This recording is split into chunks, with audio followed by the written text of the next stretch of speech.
দুদিন পরে ভাদ্র মাসে লক্ষ্মী পুজো। উফ, দিদিকে একটা ফোন করি। হ্যাঁ রে দিদি, কি খবর বল?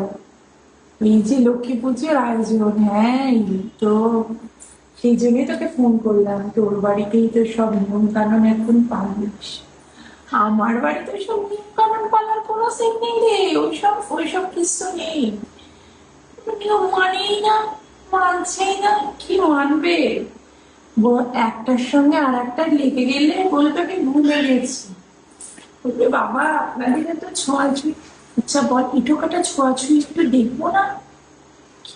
কি বৌমা যে আনলাম রে, কি বৌমা যে আনলাম! কেন যে বাঙাল বাড়ি থেকে, বাবুকে কতবার বলেছিলাম বাঙাল বাড়ি হয়ে বিয়ে করিস না, বাঙাল বাড়ি হয়ে বিয়ে করিস না।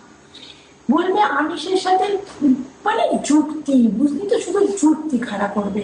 আমিষের সঙ্গে এটা ঠেকা লাগলে বললো তাহলে নিরামিষ আমিষ হয়ে যাচ্ছে, আমিষ নিরামিষ হচ্ছে না। বল, এটা কোনো কথা?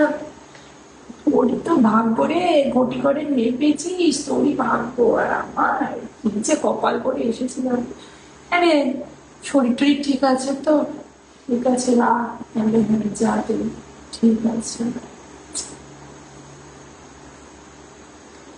দিদি ভাগ্য আর আমার